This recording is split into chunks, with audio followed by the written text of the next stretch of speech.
Some comic book panels make you cheer, some shock you, but once in a while you'll see a panel that stops you completely because it's too real. I've read hundreds of Punisher stories, brutal, bloody, righteous, but this one panel changed everything I thought I knew about him. And maybe, just maybe, it'll change how you see Frank Castle too. Have you ever read something that just broke through the noise? That didn't need explosions or plot twists, just one sentence to stop your heart?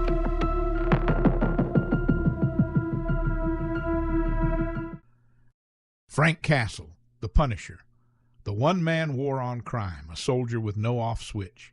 We've seen him gunning down gangs, tearing through mafias, taking out entire armies alone. No mask, no mercy, no limits, just pure relentless force. To some, he's the ultimate anti-hero. To others, a fascist fantasy in a skull shirt. But what if both are missing the point? What if the Punisher isn't really about justice or even punishment?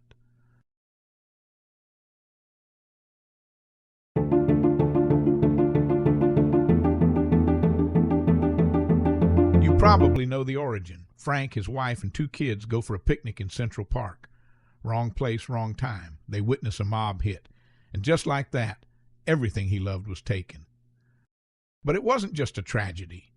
It was the birth of something terrifying. The system didn't help him. The police didn't bring justice. So Frank made himself into something the criminals couldn't ignore. He didn't want revenge. He wanted to make sure no one else had to bury their family like he did. Here's something most people miss. Frank doesn't wear the skull to scare criminals. He wears it to get shot at. He paints a target on himself because in his mind he should have died that day in the park.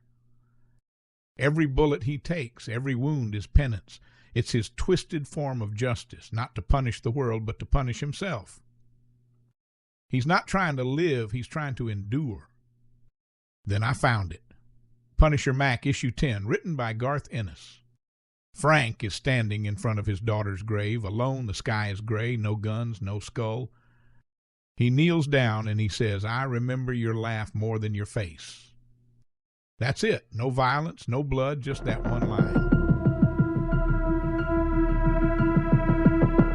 That line hit harder than any explosion in a Punisher comic because it's not about crime. It's not about rage. It's about grief. Frank Castle is a man who has lost so much that even the memory of his daughter's face is fading. But the sound of her laugh, that still echoes. He's not clinging to anger. He's clinging to the echo of his family. That panel reminded me, the Punisher doesn't exist because Frank loves killing. He exists because he can't stop mourning. And in that moment I realized the Punisher isn't a hero or villain. He's a grief addict. There's another story, Punisher. It says Frank didn't become the Punisher in Central Park. He became him in Vietnam. A man addicted to violence, someone who only needed an excuse to unleash it. But I don't buy that, not entirely, because that Frank Castle, the one in the graveyard, he's not addicted to killing.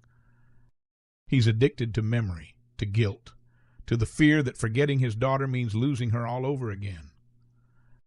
So maybe it's not that war made him violent. Maybe grief made him permanent. Marvel has pushed him through every evolution. He wore the War Machine armor. He joined Hydra. He even became the leader of the Hand. Each time they tried to reinvent him, make him bigger, wilder, darker. But that one panel, that one grave, proves something those versions forget. Frank Castle is not a monster. He's a broken father in disguise. And that's what makes him more tragic than any villain, and more terrifying than any hero. When I first saw that panel, it hit something real, because I remembered a person I lost, and I realized their face had blurred too, but I still remember their voice. It made me wonder how many people carry grief like this and never show it. How many people around us are wearing a mask just to survive the day? Maybe the Punisher exists not because of his enemies, but because he can't forgive himself. The Punisher isn't someone we should idolize. He's not a model of justice. But he is a reminder of how deep pain can run, of how dangerous grief can become when left to rot. That panel didn't make me love Frank Castle. It made me mourn him. He's not fighting crime, he's fighting ghosts. And the scariest thing, he might never win. If this hit you the way it hit me, leave a like. Subscribe if you want more emotional breakdowns of characters that live in the shadows. Because next week, we're talking about the one moment Daredevil almost killed the Punisher. And it wasn't what you think.